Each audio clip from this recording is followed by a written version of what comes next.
Hi, welcome back to my home studio. Today I'm going to be chasing a lot of the pieces for the mosaic, which means I'm going to be cleaning up any irregularities left over from the pressing out process. I will be using my little manicure fan. It has suction and it absorbs a lot of the dust. I'll also go ahead and wear a little bit of a cloth mask to help with that as well. The following footage shows up close what I'm doing with the chasing, and then I'll have some time lapse of me doing all of the pieces. The next operation will be to clean up all of these pieces. When they come out of the mold, sometimes they have some little nooks and crannies, rough edges, places where maybe they pulled from an undercut. So, using my tools, I'm able to scrape off anything that I just don't think should be there and sand them down a bit using one of these green scouring pads. So basically I have a lot of dishes ahead of me. But when it's done, you can see it's a lot smoother and cleaner as compared to when it starts. You can see that this is where the air bubble was in the mold. You can see it kind of pulled out of the mold weird. So once I finish this stage, it's nice and smooth and ready to be fired.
So unfortunately, these pieces broke. The hair actually broke while I was putting it in the car. I kind of jostled it.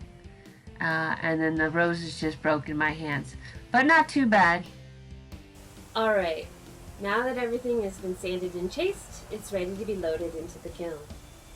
I have to be really careful at this point because everything's really fragile. It's most fragile. And this is when I break things. If I lay them down in the kiln and I drop them a little bit, they'll crack right in half. So I have to be really careful with the big pieces. The small pieces I can go ahead and put on top of each other and stack them up and really pack the kiln. I don't have to worry about things sticking because there's no glaze involved. Once I get everything loaded into this kiln, I'll go ahead and fire it for about 24 hours. The first 12 hours is going to be candling, and that's when I'll open the kiln about 2 inches, and I'm letting all of the molecular water dry out completely and evaporate out of the kiln. Right now, even though it seems dry, it's bone dry, it actually still has a little bit of water trapped in there, and we don't want that water suddenly expanding with heat and bursting and basically cracking or exploding the pieces. Especially those larger pieces. Even though they've been drying for 2 weeks, they still want to give them just a little bit more help. The second 12 hours of the schedule will be ramped up really slowly and go on through quartz inversion at around 1066 degrees. That's when the clay will switch all its molecular bonds and turn into stone. And then at 1868 degrees it'll stop, the kiln will turn off, and the insulation of the fire brick will let the ware cool very slowly. So once I turn this kiln on, it'll be about 36 to 48 hours before I can get everything back out and continue it in its journey. Coming up next is the footage for all of the kiln loading. Enjoy!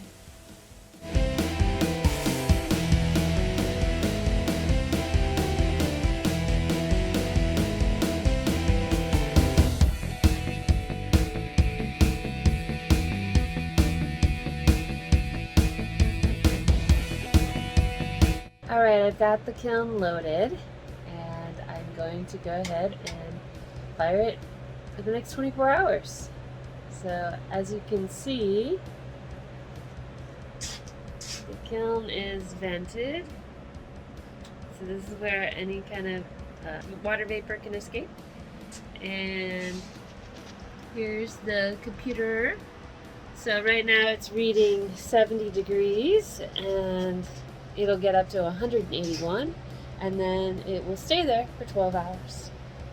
And I wanted to show you, these are my little kiln gods.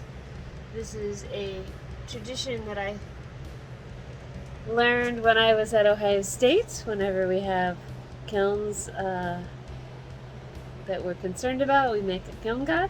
So I'll probably be making a new kiln god tonight, and they're gonna look after the kiln overnight. Alright, till next time, take care.